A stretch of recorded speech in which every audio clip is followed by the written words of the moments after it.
Hello student, this is Akanksha Sharma. You are watching my YouTube channel. और आज का मेरा टॉपिक है एक्सपेंडिचर। फर्स्ट मैंने आपको अकाउंटिंग की डेफिनेशन बताई है, उसके बाद limitations, advantages, principle of accounting, ये सब 11th क्लास के स्टूडेंट्स उसको मेरे चैनल पे जाके उसको रीड आउट कर सकते हैं और उसको पढ़ के आप समझ भी सकते हैं। और मैंने उनको अच्छे से एक्सप्लेन करने की कोशिश की है और आई होप कि आपको समझ में भी आए। और कोई भी आपको कोई डाउट है, मैं बार बार बोल रही हूँ, आप मुझे कमेंट बॉक्स में डाल सकते हैं, मैं आपको उसको ज़रूर आपका आंसर दूंगी। आगे मेरा टॉपिक है एक्सपेंडिचर।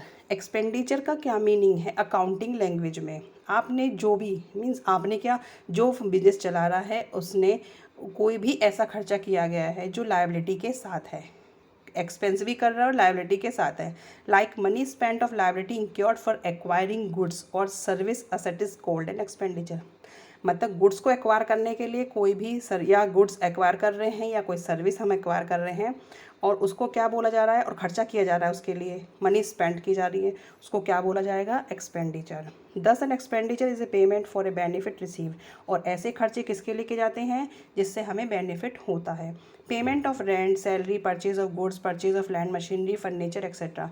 सारे खर्चे, ये सारे खर्चे ऐसे हैं जैसे कि रेंट पे करना है। रेंट पे क्या, आपने किसी की जगह में बिजनेस स्टार्ट कर दिया तो फर्म की लायबिलिटी बनती है कि उसका रेंट पे करे, प्लस उसका एक्सपेंस तो है ही है मेन, तो इसको क्या बोलेंगे? एक्सपेंडिचर। सैलरी पे, अगर आपने किसी भी बिजनेसमैन ने अपने एम्प्लॉय से वर्क लिया है, काम लिया है, उसको सैलरी पे करना फर्म की लायबिलिटी है, प्लस एक्सपेंस भी है। Purchase of goods, purchase of land, machinery, इन सब में क्या है? पैसा जा रहा है और उसकी सर्विस आप अपने लिए, अपनी हेल्पफुल के लिए, अपने बेनिफिट के लिए यूज़ कर रहे हैं। Expenditure are of 3 types. Mainly जो एक्सपेंडिचर है वो 3 टाइप्स होते हैं: capital expenditure, revenue expenditure and third one is deferred expenditure. तो first one is capital expenditure. All those expenditure which are incurred by the organization for acquiring fixed asset are called capital expenditure. Purchase of computer, land, building, machinery, furniture etcetera. Capital expenditure क्या है? वो सारे खर्चे जो क्या है, जो fix asset को एक्वायर करने के लिए।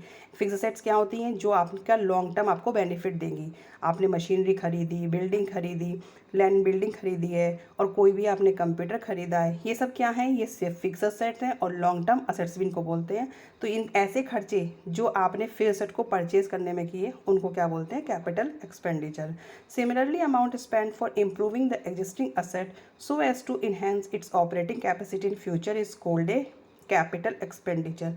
और सिमिलरली ऐसा ही जैसे कि बताया गया है कि कोई भी पहले से ही आपके पास असेट है या बिल्डिंग है, उसको क्या किया आपने? कुछ भी उसको क्या किया, उसमें कुछ भी आपने इम्प्रूविंग कराया, तो वो सब किसके लिए है? आपने कोई रिपेयरिंग कराया तो वो किसके लिए? आप उसकी जो फ्यूचर की जो कैपेसिटी है वो क्या हो सके? डेवलप हो सके और अच्छे से आप उसका बेनिफिट ले सकें। तो सारे कैपिटल एक्सपेंडिचर में क्या आता है? जितने भी आप फिक्स एसेट्स को परचेज करते हैं और उससे आपको जो बेनिफिट होता है वो सारे क्या है? Capital expenditure.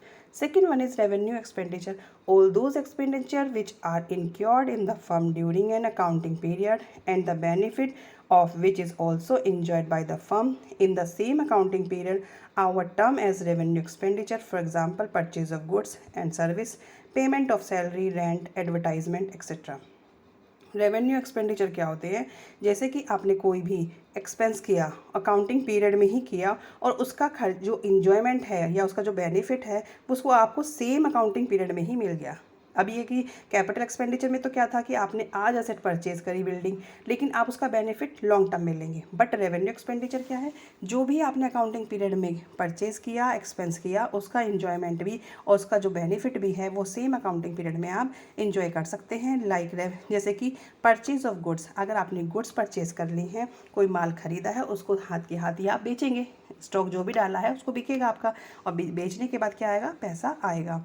And service, payment of salary, rent, advertisement, और आपने कोई भी सैलरी पे करी है या रेंट पे करा है, जो भी है इन सब के सैलरी पे करी, सैलरी से वाले जिसको आप सैलरी पे कर रहे हैं वर्कमैन को, उससे आपने काम लिया है। और रेंट पे आपने किसको दिया होगा? जिसकी जगह पे आपने बिजनेस किया, तो पैसा आपको आया ना, तो उसका सेम अकाउंटिंग पीरियड में ही आपको क्या होगा? बेनिफिट होगा। Third one is deferred revenue expenditure. If the benefit of a revenue expenditure is likely to occur to firm over a period of several years, such revenue expenditure are termed as deferred revenue expenditure.